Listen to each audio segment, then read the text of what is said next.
4 men on wheels, Bob Tullius, Brian Firstenau, and Jerry Truitt. They call themselves Group 44. Win or lose, this team plays each high-speed hand with all their cards face up on the table.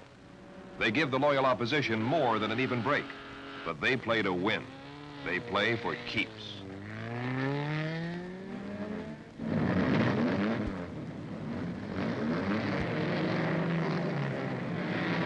Four hot shoe road racing drivers, the guys in the immaculate white cars who won't quit until someone hands them the checker.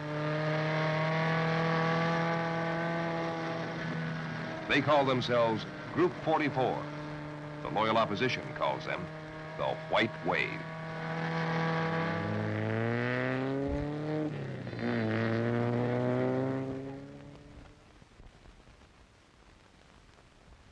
Road Racing's White Wave is presented by British Leyland, manufacturers of these great sports cars, Jaguar, MG, and Triumph.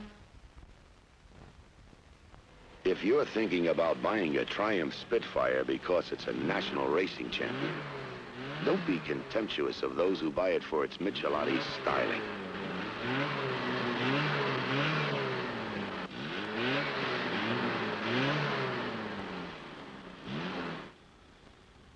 Consider the satisfaction of owning a car that looks as good going slow as it does going fast.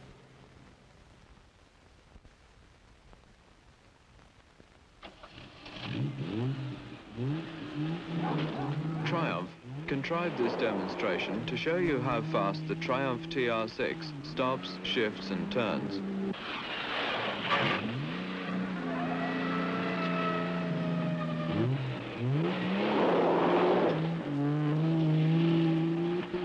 Although you may also get some idea of how fast it goes.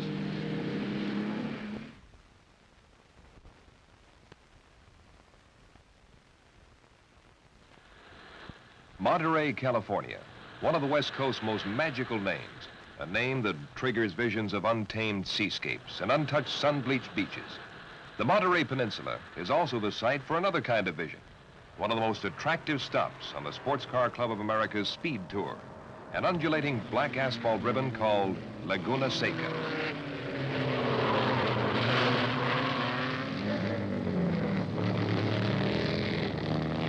It was this kind of mechanical magic that lured Bob Tullius into the glittering world of club racing.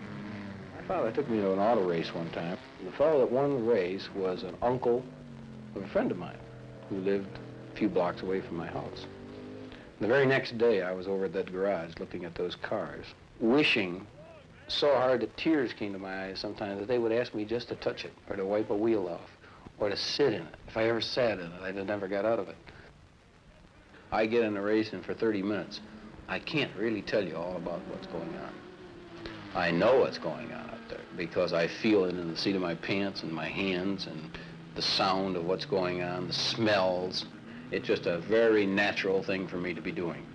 Oh, it's very simple, really. Well, I know that, but how many sets of ratios are legal? From the moment he put on a helmet, Bob Tullius became the most successful driver in the history of club racing. In 1965, with 2 sponsors and Brian Firstenau as his partner, he formed a racing team called Group 44 Incorporated. The success of this corporation is best described by the competition. You know, you don't look for favors and you don't look to get squashed off the track either. Group 44's strength is basically in that the cars they present are a total all-around picture. They're excellent racers. They're a credit to the sport.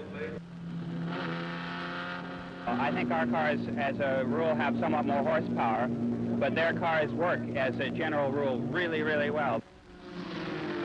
It's a little more exciting, a little more thrill. It always puts a little extra urge in when you have a chance to run against them. With Tullius acting as official spokesman and Firstenau handling the engineering and preparation genius, the group has been a dominant force in road racing for several years. So he immediately put on his brakes and pulled out, but Madison pulled over on him and wouldn't let him by me. So he had to go around the other way, and he got off in the dirt. Drivers like John Kelly, 1970 F production champion in a Triumph Spitfire, help make sure the White Wave stays on top. Well, it's a very interesting course. It's probably the most challenging one we've seen here in the West Coast, even more so than Riverside. Probably the most difficult part of this course is to find the edge, the fine line where you have control of the car and going at maximum speed and keeping that edge during the entire race. A graduate of MIT, Kelly is partner in an engineering firm near the Falls Church, Virginia headquarters of the group. In his 11th year of racing, his unflappable approach to every new challenge fits the overall profile of the team. Across that hill. The one back over here? Yeah, the one at the bottom. When you start up towards the bridge. You weren't on the pavement is what you're trying to tell me. I was on the pavement. I was up there going across that hill. A former member of the opposition, Jerry Truitt, the only married driver in Group 44, became the 4th member of the racing quartet in 1970. Winner of the 1967 National SCCA Championship at the wheel of an Austin Healey Sprite, he drives the group's immaculate MGB. Oh, I've been bugs over cars ever since I can remember. I don't know, my father was always enthusiastic about cars and always worked on his own car. And I used to help him. And it just evolved from there. And it got progressively worse, you might say.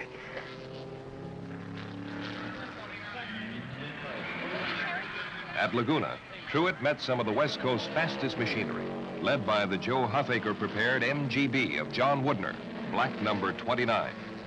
This anticipated duel between Huffaker Engineering and Group 44 never worked out, as a flock of sleek Porsches monopolized the early traffic.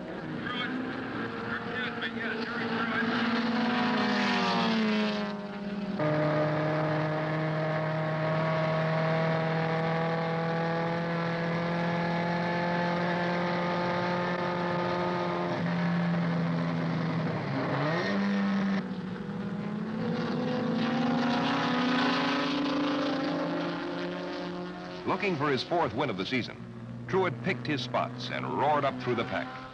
But as time ran out, there was still one more Porsche to go, Dwight Mitchell's golden number 30. In C production, Tullius went to work against Lee Mueller's hot Kastner Brophy-prepared TR6. Paired with the road rockets of B&C Sports Racing, the normal traffic problems were multiplied.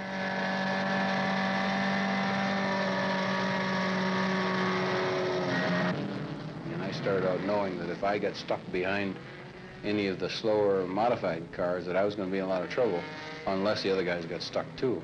So I had to charge as hard as possible, and in doing so, I think it was about a 3rd lap, I charged up to a corner and snuck underneath a Porsche 904, and he didn't see me coming, and we collided, and he spun around, and I in fact had to make a kind of a 360-degree U-turn to all the way around and come back on the race course. And in doing so, I discovered that some of my competition had gone off and left me by about 25 or 30 seconds.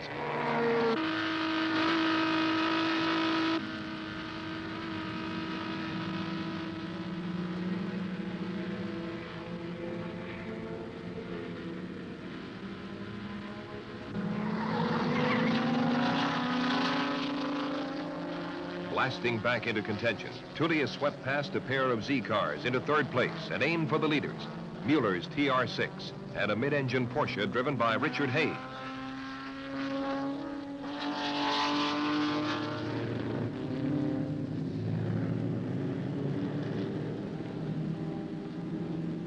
Fortunately, the guy that was leading the race in a Porsche was quite an inexperienced driver, and he knew that I was working at catching him, and he was working pretty hard to stay out in front of me. And in doing so, he left the road several times, and it allowed that I could catch up to him.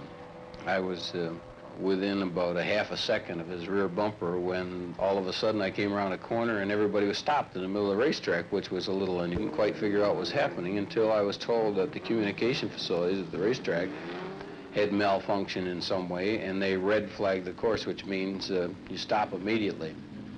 Well, there was 5 minutes left in the race, and at that point I was a half a second behind, catching him by about a second a lap, so it follows that I would have passed him in the next lap. I've been racing a long time. I'm used to those kind of things on one hand. On the other hand, as a competitor, it's a bitter disappointment because Winning's the thing. What I might appear to be on the outside, I feel just the opposite on the inside. I'd like to win. That's the name of the game. Lady Luck and a red flag put Tullius in second place.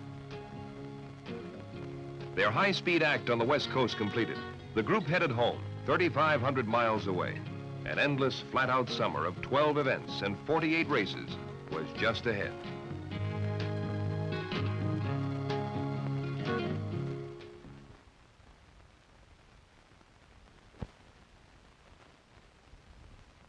Men plugged into the world of road racing must have more than their share of gypsy blood.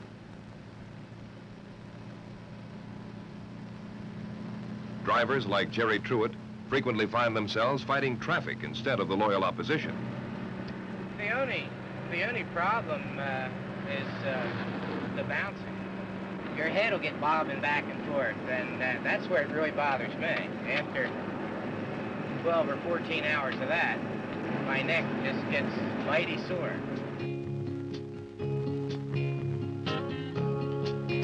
Is my life the journey or the destination? 'Cause right now this highway, it's all that I can see. I have left my tracks now all across this country. Perfection is the end that justifies the means. Gypsy blood must be here in my bones. Something just beyond my reach is driving me. Gypsy blood must be here in my bones. Something just beyond my reach is driving me.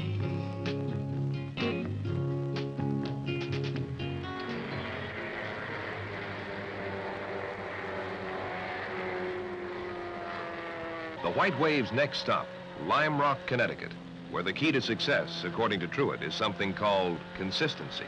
Well, you want to make a car or try and get a car so that whatever it does it consistently.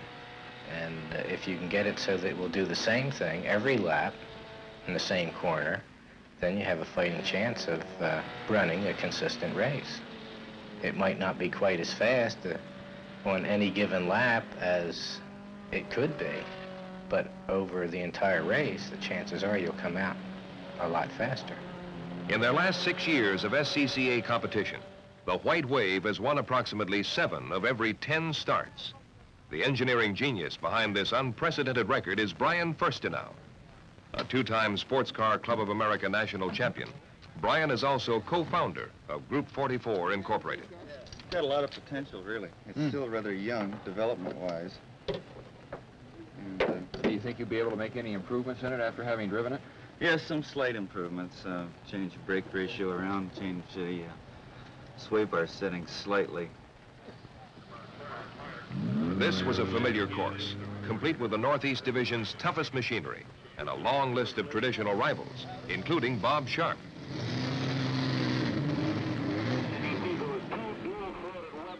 Sharp, driving a B sedan, wound it tight during an early duel with Firstenow's wailing D-production Triumph GT6.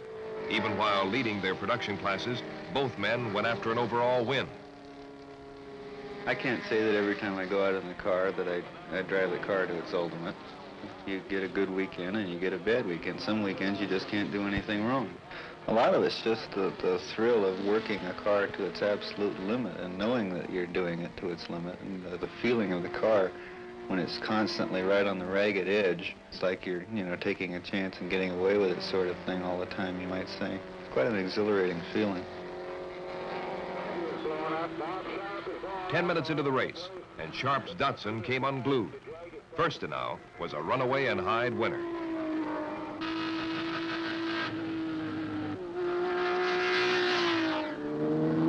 A lot of people have an awful lot of trouble with this corner.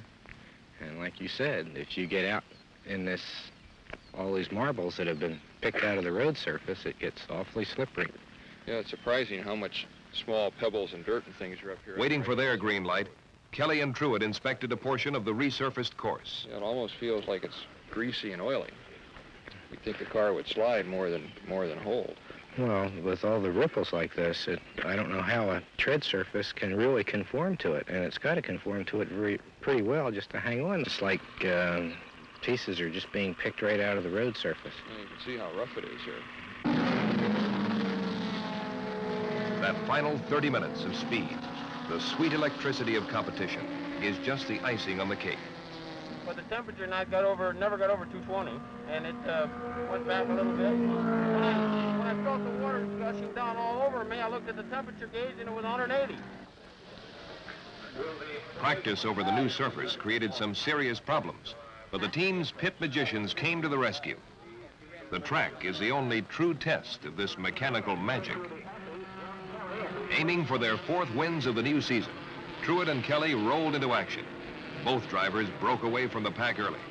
Truett opened a 20-second lead in E-production, hoping to take the pressure off his freshly repaired engine. The strategy seemed to work.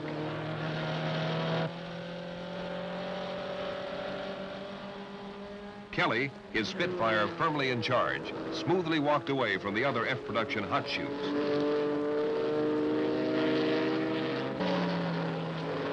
10 laps into the race, both drivers began to lap the field.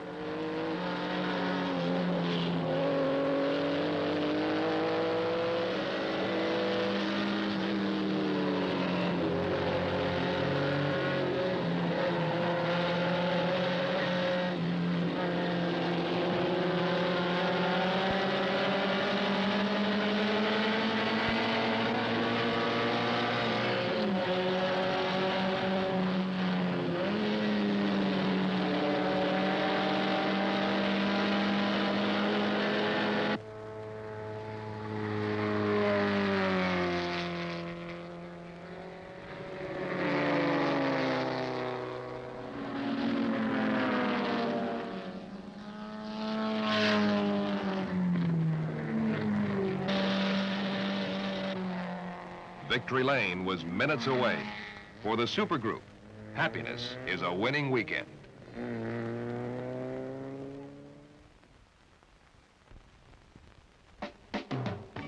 You don't see something that good-looking every day. It's an MGB. Sleek body and great performance. It moves me. The 1798cc engine has moved MGB to a lot of competition wins. Can I handle it? Sure. Handles like a dream. It's got rack and pinion steering and fully synchronized 4-speed gearbox. How does it ride? Beautifully. That race-proven suspension really holds the road, steady as a rock, even on tight turns. Comes from a good family. The best. MG started the whole sports car thing in America. Must be nice to own one. Bucket seats that adjust, even recline. You know, if only you like me half as much as you like your MGB.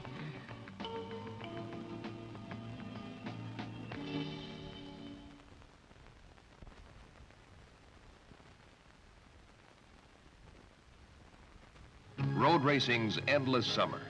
This is the Sports Car Club of America at Speed, a club with a national membership of 18,000, which puts together a unique schedule of racing and sports car events. Members compete in a variety of ways, serving as everything from corner workers to ambulance drivers. They come from every walk of life to meet at a common point of interest, auto racing. As opposed to some other sports like golf or tennis, you either are a pro or an amateur, and there's no in-between. Whereas in the Pro-Am series of national races, the SCCA provides you can compete with $50 or $5,000. It doesn't make much difference. You can still be a competitor.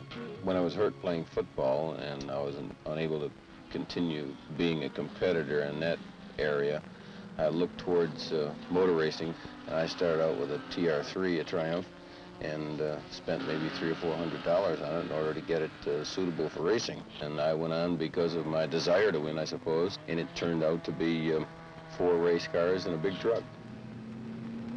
The nerve center of Group 44 is this busy shop in Falls Church, Virginia. Here, drivers and mechanics take care of endless missions impossible, preparing for another moment of truth. A race weekend to us is our major working time, really. It's the time that we prove whether or not the work we did in the last couple of weeks was worthwhile or not. Race weekend is when you really have to get serious. The search for answers is always a weekend away. I think people who are destined to do this kind of work have somewhat of a nomadic approach to life. I can remember sitting here and looking out the window and watching the airplanes go by during the winter and not having traveled anywhere in 3 or 4 weeks, wondering where they were going. Just feeling like I should be going somewhere because that's a part of our life, always on the move. Watkins Glen, you know, we've been here many, many years, but it's a brand new track this year, and I found out a couple of things when I was out there that might be something. With a handful of races left in the season, the group rolled into Watkins Glen, New York, ready to wrap up another successful year on the Speed Tour. Running in a mixed bag of production classes, Jerry Truitt took on a Porsche Pack as Tullius battled Bob Sharp's Z-Car for the 6th time. The first 10 laps were about the wildest racing I've had in a long time, and I know that Bob enjoyed it, and I did too, and he's a very clean competitor. There are a lot of guys I wouldn't run as close to as he and I were running yesterday.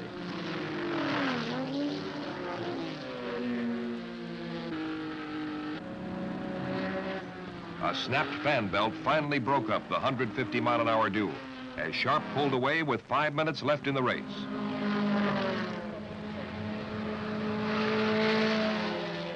Meanwhile, Truitt, winner of 7 of 11 nationals and the points leader in E-production, fought to increase his advantage.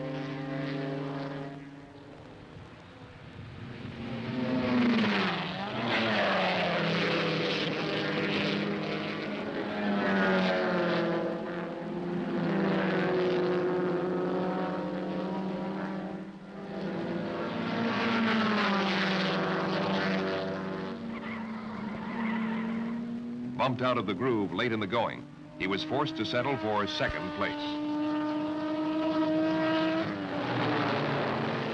Firstenau, looking for his 6th win in 9 D-production starts, and John Kelly, the points leader in F-production, were ready to wrap up division titles. 5 laps into action at the New Glen, and both drivers were in command, with Bryan's GT sounding more like a Trans Am sedan than a sports car.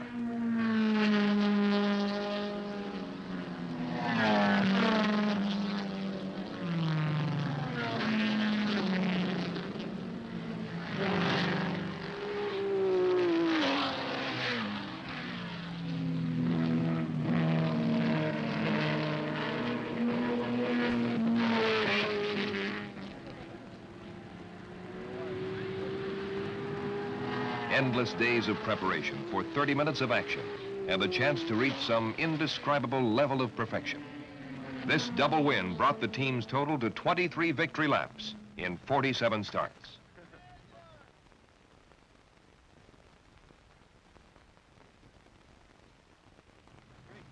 Another season thrashed into the final few pace laps, and Group 44 locked up 3 division titles and a blanket invitation to the American Road Race of Champions.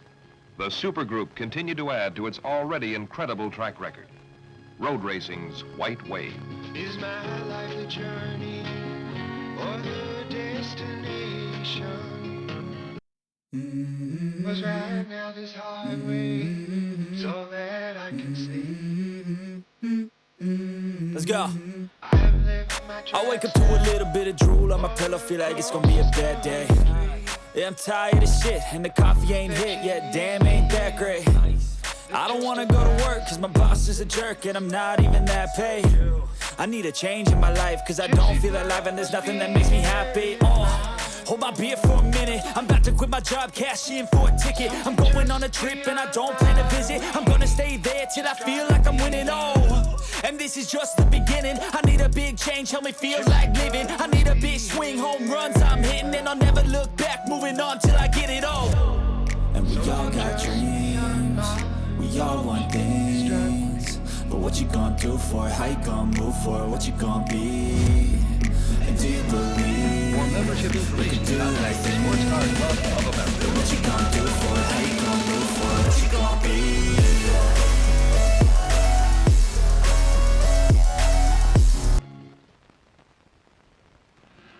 Road Racing's White Wave was presented by British Leyland, manufacturers of these great sports cars, Jaguar, MG, and Triumph.